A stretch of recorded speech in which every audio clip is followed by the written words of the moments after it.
right, happening right now, we want to give you a live look at the Senate floor there. They are voting on passing the Senate reconciliation bill. It comes after a nearly 24-hour vote-a-rama for the final amendments to that budget bill. So let's listen in.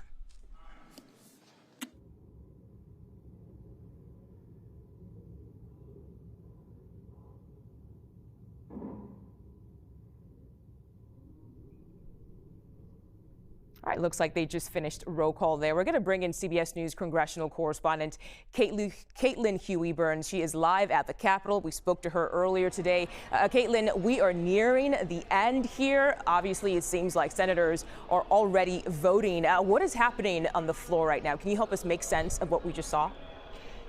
Yeah, and Mugo, I've been watching the floor on my phone as well. They are voting right now on final passage, and it appears that they do have enough votes to pass this bill through. And you will see on your screen as well that Vice President JD Vance is in the chamber ready to break a tie. We understand that there are going to be likely 3 no votes against this. That is as much as they can handle, and they may need some assist from Vice President Vance there.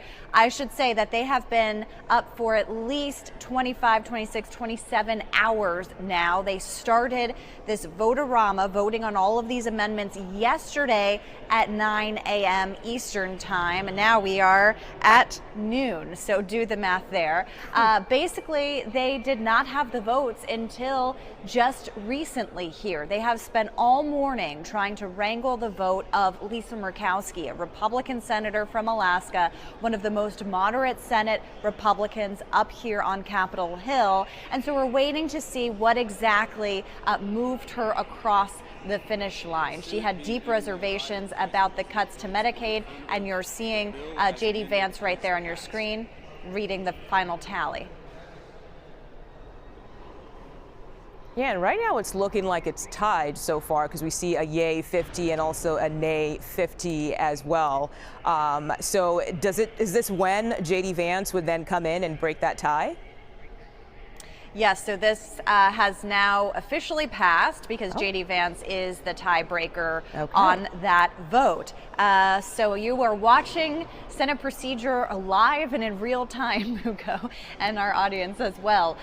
So this is a big hurdle reached for the president. They had been wrangling members at the last minute. As you see, 50-50 vote with JD Vance having to break that tie. That is very, very significant for the president's agenda. Now, the big question is, how does the House respond? This has gone through the Senate. Now it has to go back over to the House because there have been changes made to the Senate version of this bill. The House has to approve it.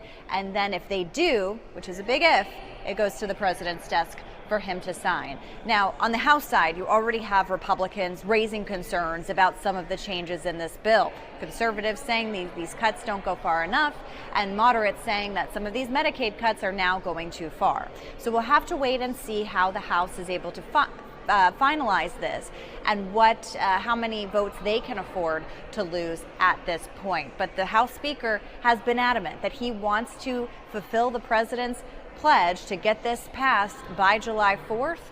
And so they are going to now start working overtime to do that on the House side. Oh, yeah, definitely. And right now we're seeing a prayer by the Senate chaplain. I have to ask, though, because we spent a good amount of time talking about how getting this to the finish line July 4th and the president's desk was a pretty rough go. But it does seem right now, the Senate, it seemed like they wouldn't get the votes. We said only 3. They can only afford to lose 3 votes. But clearly they made it through, obviously very tight, 50-50. And then JD Vance obviously breaking the tie there. But today is Tuesday, and you've got Friday coming up. What are the chances that the House will actually come together to agree, not assuming, but knowing the Senate has made some changes to the bill? What are the chances the House is going to agree on something and actually get that bill to the president's desk come Friday? Yeah, I mean, it is the question that everybody is asking here on Capitol Hill, including the president himself, who is in Florida, as you were just reporting earlier. Remember, this July 4th deadline is completely arbitrary. It was set by the president. He wanted this on his desk by July 4th, calling it a patriotic deadline. So he is the one that set that deadline. But lawmakers, as you well know, need a deadline to get anything done. So that was what was kind of forcing them around on this. This is essentially the president's agenda in legislative form. This is extending the Trump tax cuts, the ones that were originally passed in 2017, extending those, creating new tax cuts, no federal tax on tips, no federal tax on overtime pay. Those are new provisions. Also increasing money for immigration enforcement, another key priority from the president. That's also in this bill. But those cuts had to come from somewhere, and those cuts have been made to various entitlement programs, including to Medicaid. In this bill, there is a new work requirement for Medicaid recipients. There is also a change to the tax structure that states use to be able to help pay for Medicaid in their states, and changing the federal response in terms of payments to Medicaid as well. So that's a big issue for some of these more moderate House Republicans. There's also a change in the Senate bill. I know you and I have talked months ago about the state and local tax deduction. That's something that blue state lawmakers, I should say, Republicans, were concerned about, the amount that you can deduct from your taxes. That's a big deal for those in high tax states. So that threshold was lowered actually in the Senate version. So you're going to hear some alarm from Republicans on the other side of the Capitol. So a lot of those details to work through, and that's what we're all wondering, whether they can corral those votes again, whether the House in fact decides that these changes aren't in fact too much for them to handle, remains to be seen. And we know that House Speaker Mike Johnson has called his members back. They are meeting this afternoon to start working through some of this new text. Oh yeah, now it really gets serious. And Caitlin, there's also something in this bill that has Elon Musk very unhappy. Can you tell us more about that? Because obviously he was posting overnight so many things on social media, and calling out senators too who vote in favor of the bill. That's right. He's not only opposing this bill, but he's threatening to fund primary challenges to any Republican who supported it. So we'll see whether he's able to kind of put his money where his mouth is on that. We'll see what comes from that. But his opposition to this bill is really twofold. I mean, underlying all of this, you know, he obviously runs an electric vehicle company. There is a phasing out of tax credits for electric vehicles in this. There's also a phasing out of incentives for renewable energy, and there's actually a new tax levied on renewable energy companies if they use materials that were manufactured in China. That has gotten the renewable energy industry up in arms about all of this. So we'll see whether they fix that somehow in the House version. But that is kind of underlying all of this. Of course, Elon Musk was tasked to run Doge at the beginning of this administration.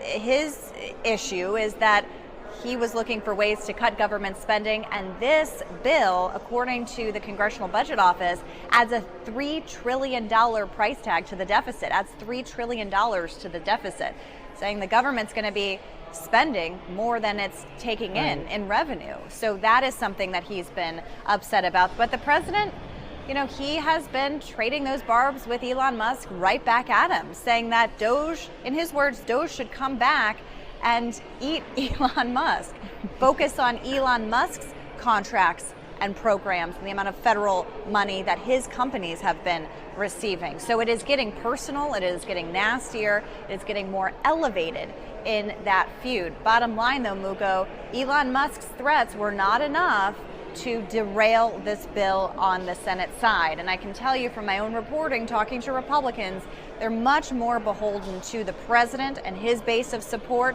than they are to Elon Musk, at least at this point. At least at this point. Okay, Caitlin Huey-Burns, thank you so much for joining us as we got that breaking news as the show started this hour. Thank you for your time. We really appreciate it.